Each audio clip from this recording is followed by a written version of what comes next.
Good morning, good afternoon, good evening, wherever you are. I'm glad to be with you again. This is part two covering the topic of income earning in Panama, and I'd say it's probably very much the same for most other nations that you might be interested in.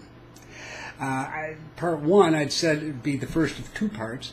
Now it looks like there'll be a third part too. So that's one of the nice things about a question and answer format, which is very informal, as this one is. It allows me to get some feedback. It brings up new ideas, and it means we can expand into some other areas of general interest from time to time. I can't deal with every specific issue that people raise because it's too specific, but some of the general areas, indeed, I can. Now, after the first part, there were questions that I answered in the commentary or the comments underneath the video. But if you haven't seen those, there are a couple I just wanted to make a point of. I've been making the point in the first part that setting up yourself as a corporation offering services here can be a much easier, much more efficient way of getting involved in income-producing activity than hoping to become an employee of somebody else's firm. The details on that, see part one. But one of the questions that came in after that said, well, how much does it cost to incorporate? I wanted to check with my lawyer before I answered because things can change over time, but they seem to be pretty much the same as they've been. There are basic fees and costs associated with government paperwork and the notarization of papers. It's just a number of these little things, some of them fairly big, that together are required for getting incorporation paperwork done, and those will run in the neighborhood of say $500 to $600. Now, beyond that are the fees of the lawyer who sees you through the entire process, and that frequently ranges between $800 and $1,000. Now, if you combine them, you see that the total range is $1,300 to $1,600. And by the way, I strongly recommend don't even think about doing it without a lawyer. You need a lawyer, period, to be sure this is done properly in light of the laws of the Republic of Panama. Now, that's a good rough estimate. I'm sure there are people who would be happy to charge you more money. But I have seen, and still see, on some of the legal sites, advertising that they will incorporate you for $800 or $1,000. Well, I mean, if they want to do it that cheaply, that's fine. But I strongly encourage you, I don't care what the quotation is, if it's just a number up there, that before you do any business with them, you ask them, does that quotation include all the costs associated, government costs, and including your costs, everything? Because you want that total number. You don't want to find out that the $800 is their way of figuring out what the fees are going to be and maybe a messenger to carry paperwork or something silly like that. And on top of that, they're now suddenly going to charge you hundreds more. You want to know up front what the total cost is. So that's what I'd ask at least, of any firm that I wrote to. Now, if you've got some very unusual kind of business, and it may be more expensive and more involved, but they should be able to figure that out pretty quickly once you've told them what it is you want to do. So initially, in any event, you're going to get your estimate, and that's all it will be at the beginning until you've gotten into detail. But you want that estimate to include everything, not just the government fees involved. Okay. Oh, and I was also asked how much I had to pay each year, or a corporation does. There's a $300 fee that's due each year. I add, which other people frequently don't add in this topic, is that it's good if you're going to be active and you're really going to be generating some business here, you want an accountant who understands the regulations, the laws, and everything that have to do with accounting, with taxation, and everything else. And you will probably need to put in a tax return each year, even if you're not making money, keep the government abreast of you as an active corporation. You want an accountant to do that. It's as simple as that. If you've lost money, then those losses can be carried over and things of this sort. You need somebody who knows what he's doing. I don't. So I have an accountant. And I suspect you will probably need one too if you're really going to come down and be active. I certainly hope so. So that's another item to keep in mind. That's an expense that can't be predicted in advance because it depends on how active you are. And some people a lot of staff people running around, all sorts of contractors, everything else. Others are just a one-person shop, and so on. It's a wide range, and so I'm not even going to try to estimate that. But it's not outrageous. I don't spend thousands of dollars or something silly like that on this sort of, at least certainly nowhere near big enough to do that, and not even concerned about that. So these are within reason, and you can deal with them.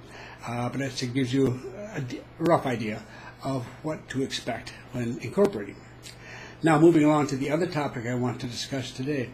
I often talk here in Panama about there being two markets. There's a market of sellers and a market of buyers. And what I'm really getting at is that there are a multitude of mini markets in Panama. It boils down to this. This is a nation of immigrants. So is the U.S. and Canada. But Panama, it has been a steady thing from its beginning, and it continues to be a very important part of our lives today. Those immigrants come from all over. And some people come down with the attitude that most of them are from North America. That Americans and Canadians would be the largest expat groups in Panama. No, not at all. Latin Americans from other nations in Latin America definitely are the larger communities. The Venezuelans and the Colombians, just take two, the big ones. The Venezuelans are growing very rapidly in recent years, unfortunately, because their society is in serious trouble, and they're refugees, basically. So they're an important part of this community, and they're certainly important markets themselves, and they're not always exactly the same as Panamanians at all. Just because people share a language, I mean, Australians and Americans and Brits, we all share a language, but we also have a lot of things that we don't hold in common, that are a little different in each nation. It's the same down here. In addition, we have what I've been predicting for some time is coming true very much now, is a wave of Europeans arriving. To the extent that, just taking two of them, Italians and Spaniards, they outnumber Americans, each of them by at least around 2 to 1. You combine them, and there are 4 times as many Italians and Spanish getting permanent residency visas last year, from the stats that were made available, than Americans. If you put all together all the Europeans, because we certainly have people coming from Holland, from Germany, from Britain, and so forth, and compare those to all those from North America, which today includes not just Canada and the United States, but Mexico as well. Panama sees Mexico as part of North America. You'll find that Europeans greatly outnumber North Americans in recent times, and that is likely to become even more apparent, I suspect, over the next year or two, depending on what goes on in Europe. And that's something beyond my wildest ability to predict. I wouldn't even try. So these people each come with a different sort of approach. They're looking for different things. They have different concerns. They expect different types of advertising, different types of offers and what have you. So one of the things you want to do when you come down is not just talk to other people of your nationality, and that goes the same if you're Italian or Japanese or whatever, but you want to talk to people from as many different nationalities as possible. Business people, and especially in Panama City, have to deal with these many different groups every day, all the time. So they're quite familiar with the different communities and how they respond to advertising and to different offers or whatever. It's just something that is very much a part of our daily lives. So you can certainly make your inquiries, and if you meet people from some of those societies who are working down here, get to know them. They can be very friendly people. More importantly, they could also be clients.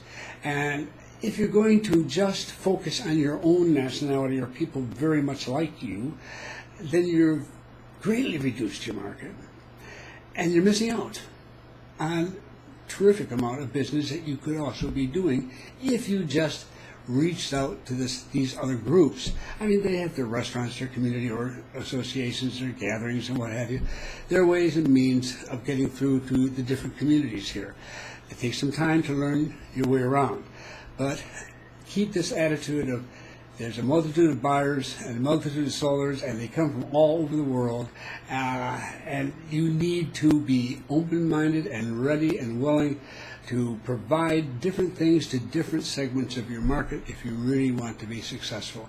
That is part of what you're doing, as I mentioned part one in this year, at least, I hope, at least, of learning the society and making the final decisions, or perhaps starting a business, but then making the final decisions to what direction you'll take with it, and so on. During this period is to keep your mind open to these multiple mini markets, for lack of a better term, including, of course, the big one, the Panamanians, who have become substantially better off in the last decade or so with all the dramatic growth here.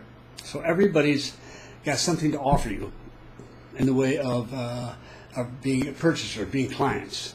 And if you remember that, keep that in mind, a little tweak here, a little change there, a little addition there, and your business can grow a lot more quickly than it would otherwise. So that's what I wanted to share with you today, and part 3 will be coming along soon enough. Thank you very much for joining me today.